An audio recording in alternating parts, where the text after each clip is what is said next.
ध्यान से देखिए, सामने खड़ा यह जंगली गधा अचानक पानी में कूद पड़ा क्योंकि एक बूढ़े बाबा पानी में डूब रहे थे और उन्हें तैरना भी नहीं आता था। जंगली गधे ने बिना कुछ सोचे बाबा को अपनी ताकत से किनारे की ओर धक्का दिया और वह डूबते हुए बाबा मेरे अपने दादाजी थे। गधा भैया, आपने मेरी जान बचा ली। इस कड़कड़ाती सर्दी में पहाड़ों पर खाने को भी कुछ नहीं मिलता। अगर आपको बुरा न लगे तो मैं उम्र भर आपकी सेवा करूंगा। गधा भैया, हमारे घर एक सुंदर सी गद्दी भी है, अगर आपकी इच्छा हो तो चलिए आपको दिखाता हूँ। तो तय रहा। गधा भैया चलिए। और फिर जंगली गधा मेरे साथ हमारे आंगन तक आ गया। लगता था उसे भी थोड़ी जिज्ञासा है। दादी बोली, अरे ओ बुजुर्ग, ये जंगली गधा कहाँ से उठा लाए? दादाजी गुस्से में बोले, चुप रहो, इसे जंगली गधा मत कहो, ये मेरा जीवन रक्षक है। अगर ये पानी में कूदकर मुझे न बचाता तो आज मैं जिंदा न होता। गधा भैया, ये है हमारे घर की गद्दी, देखिए क्या आपको पसंद है? जंगली गधे ने सिर हिलाया मानो कह रहा हो इतनी भी सुंदर नहीं, और वह मुड़कर जाने लगा। दादाजी बोले, अगर पहाड़ों में खाने को न मिले तो हमारे घर आ जाना, मेरा घर तुम्हारे लिए हमेशा खुला है। जंगली गधा एक बार पलटकर दादाजी को देखता है और फिर जंगल में गायब हो जाता है। दादी बोली, चलो जी पहाड़ पर लकड़ी बटोरने चलते हैं। हाँ चलो।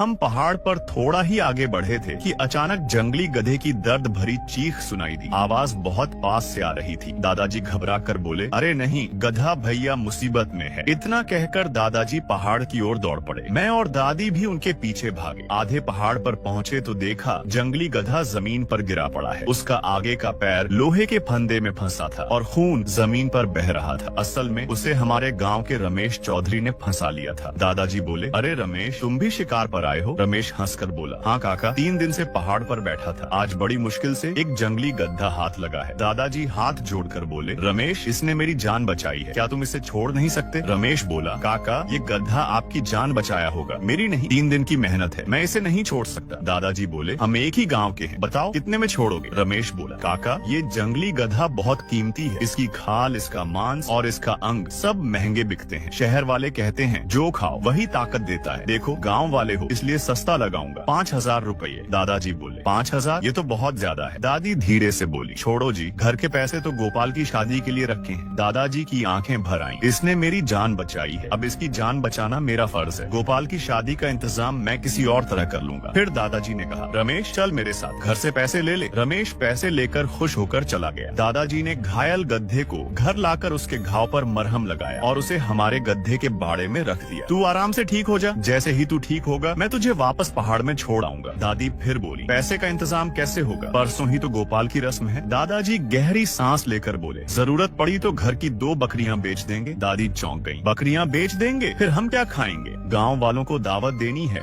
शराब पिलानी है, भेड़ नहीं बेच सकते। तो फिर घर की गद्दी बेच देते हैं। गद्दी बेच देंगे? फिर हम बाहर किस पर जाएंगे? पहले गद्दी बेच लो, अगर कस्बे जाना होगा तो गांव वालों से बैलगाड़ी मांग लेंगे, लेकिन गद्दी बेचकर भी पूरा दहेज नहीं जुटेगा। हमारी गद्दी तो दुबली पतली है, मेरी मानो तो उस जंगली गधे को ही बेच दो। मैंने दाफू से सुना है शहर में जंगली गधा बहुत महंगा बिकता है। दादाजी की आंखें सख्त हो गई। गोपाल की शादी के पैसे मैं किसी और तरह जुटाऊंगा, कोई भी मेरे गधा भैया पर नजर नहीं डालेगा। इतना कहकर दादाजी आंगन से बाहर चले गए। लगता था पैसे का इंतजाम करने निकले हैं। शाम को जब वह लौटे तो उनकी जेब में बहुत सारे पैसे थे। दादी ने चौंक कर पूछा, इतने पैसे कहाँ से आए? हमारे धान के खेत गिरवी रख दिए। तुमने धान का खेत गिरवी रख दिया? फिर आगे क्या खाएंगे? दादाजी ने गहरी सांस ली। पहले दहेज की रकम पूरी कर लें, गोपाल की शादी हो जाए, अगले साल का सोचेंगे, कोई न कोई रास्ता निकल ही आएगा। दादी ने चुपचाप सिर झुका लिया। अब और कर भी क्या सकते हैं? देखते ही देखते दहेज चढ़ाने का दिन आ गया। लड़की का नाम था चेन शिव। चेन शिव अपने पिता और चाचा के साथ हमारे घर आई। आंगन में खूब चहल पहल थी। एक गाँव वाला बोला, अरे भाई, तुम्हारे घर का ये नर गधा तो बड़ा तगड़ा है। दादाजी बोले, ये जंगली गधा है। अच्छा, तभी इतना बड़ा है। मेरे घर 2 छोटी गधियां हैं, सोचा था तुम्हारे इस जंगली गधे से उनका संकरण करा ले, कुछ दिन के लिए दे दो, फिर वापस कर देंगे। दादाजी शांत स्वर में बोले, इस जंगली गधे का आगे का पैर घायल है, अभी संकरण नहीं कर सकता। अरे इसमें क्या है, हम वापस तो कर ही देंगे, अब तो हम एक ही परिवार होने वाले हैं, इतनी सी बात पर क्यों अड़ रहे हो? दादाजी ने सख्त लहजे में कहा, इसके पैर पूरे सही नहीं है, चल भी नहीं सकता, अगर जरूरत हो तो अपनी गद्दी यहाँ कुछ दिन के लिए भेज दो। तभी गोपाल बोला, बाबा एक जंगली गधा ही तो है, चेन चाचा को दे दीजिए ना। दादाजी गरज उठे, नहीं, ये जंगली गधा नहीं जाएगा। दादाजी की बात खत्म होते ही चेन शिव के पिता ने दहेज के पैसे उठा लिए और अपने लोगों के साथ चले गए। गोपाल उन्हें छोड़ने जाना चाहता था, पर चेन शिव ने उसे घूर कर देख लिया। गोपाल झुंझला कर बोला, बस कुछ दिनों के लिए गधा मांग रहे थे, आप लोगों ने मना क्यों कर दिया? दादाजी बोले, चेन चुन कसाई है, जैसे ही आंगन में आया उसकी नजर हमारे जंगली गधे पर थी। वो उधार नहीं मांग रहा था, वो हमारा गधा चाहता था। ऐसे लोगों का मन साफ नहीं होता। गोपाल एक बार फिर सोच ले, गोपाल जिद में बोला, मुझे कुछ नहीं सोचना, मैं शादी करूंगा तो सिर्फ चेन शू से। मैं और दादी ने एक दूसरे की तरफ देखा। अब दहेज लिया जा चुका था, रिश्ता तय हो चुका था। दादी बोली, जब शिव इस घर आएगी तुम दोनों अच्छे से जीवन बिताना। यह सुनकर गोपाल के चेहरे पर मुस्कान आ गई। फिर शादी का दिन आ पहुंचा। गोपाल नए कपड़े पहनकर दुल्हन लेने गया। गांव वाले हमारे आंगन में उसका इंतजार कर रहे थे, पर काफी देर हो गई। गोपाल वापस नहीं आया। अचानक एक जवान लड़का दौड़ता हुआ आया। काका, लड़की वाले एक और गधा मांग रहे हैं, नहीं दोगे तो दुल्हन विदा नहीं करेंगे। दादाजी गुस्से में बोले, ऐसा भी कहीं होता है? जाकर गोपाल से कह दो, अगर गधा चाहिए तो शादी ही मत करना। वह जवान लड़का इधर उधर देखने लगा, फिर दादी के कान के पास झुककर कुछ फुसफुसाया और दादी का चेहरा एक पल में सफेद पड़ गया।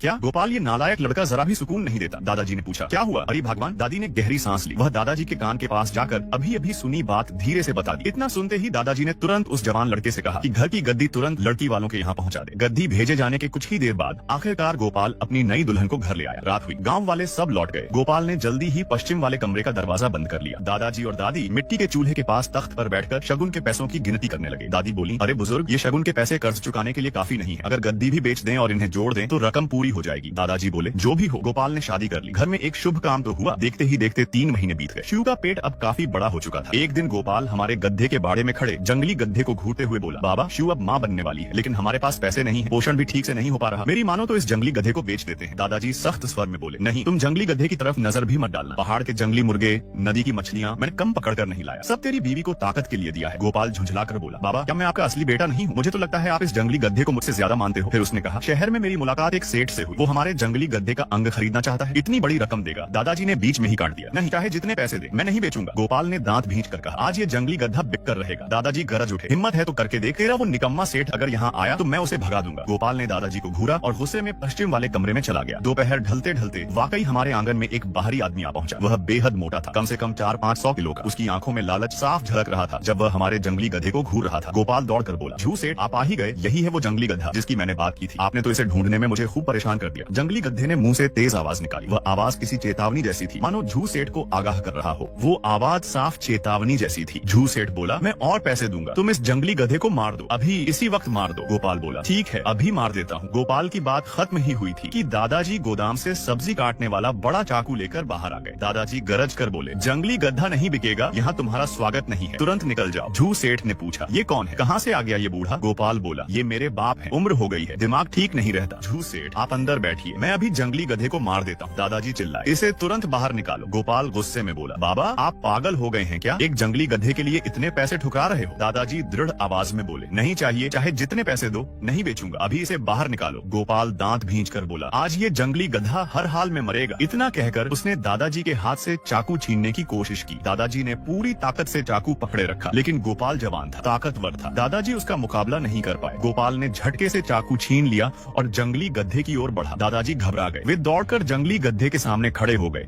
और जोर से चिल्लाए, नालायक, अगर आज तूने जंगली गधे को मारा तो मैं तेरे सामने सिर पटक कर जान दे दूंगा। गोपाल कुछ पल के लिए स्तब्ध रह गया। वह दादाजी को खाली नजरों से देखने लगा। तभी पीछे खड़ा झू सेठ मुस्कुराते हुए बोला, अगर तुम इस जंगली गधे को मार दो तो मैं तुम्हें शहर में एक मकान दूंगा। गोपाल की आंखों में लालच चमक उठा। वह बोला, ठीक है झू सेठ, पक्का वादा? खाना है, उसका मांस पका कर लाओ, जल्दी बनवाओ। दादाजी गरज उठे, जो भी जंगली गधे को हाथ लगाएगा मैं उसके साथ जान की बाजी लगा दूंगा। गोपाल बोला, बाबा, जंगली गधा मर चुका है, अब आप ये सब क्यों कर रहे हो? दादाजी की आंखों में आंसू और आग दोनों थे। तू नालायक है, इस जंगली गधे ने मेरी जान बचाई थी और तूने उसे काट डाला। दादाजी की चीख सुनकर आसपास के पड़ोसी हमारे आंगन में इकट्ठा हो गए। कुछ ही पलों में आंगन लोगों से भर गया। झू सेठ बोला, गोपाल, पैसे मैं पहले ही दे दूंगा, लेकिन मांस मुझे हर हाल में खाना है। इतना कहकर झू सेठ आंगन से बाहर निकल गया। गांव वाले सब उसकी तरफ देखते रहे, पर किसी ने उसे रोका नहीं। गोपाल चिल्लाया, बाबा, आखिर आप चाहते क्या हो? दादाजी ने सख्त आवाज में कहा, घुटनों के बल बैठ जा। उन्होंने गोपाल को जंगली गधे के सामने घुटने टेकने को कहा, पर गोपाल किसी कीमत पर नहीं झुका। दादाजी टूटे हुए स्वर में बोले, गधा भैया, मुझे माफ करना, मैं उसे रोक नहीं पाया, तेरी जान चली गई। दादी बुदबुदाई, अरे भले चंगे जंगली गधे को यूं क्यों काट दिया? दादाजी भारी आवाज में बोले, कोई था जो इसकी जान खरीदना चाहता था, उसका मांस खाना चाहता था, सब मेरी गलती है, मैं रोक नहीं पाया। गोपाल फिर बोला, बाबा, अब जंगली गधा मर चुका है, क्यों ना शिव के पिता को बुला ले, वो कसाई है, खाल उतारने में उस्ताद है। दादाजी ने थके स्वर में कहा, जरूरत नहीं। दादी ने समझाने की कोशिश की, अब तो जंगली गधा मर गया। गया, उसका मांस बेच देंगे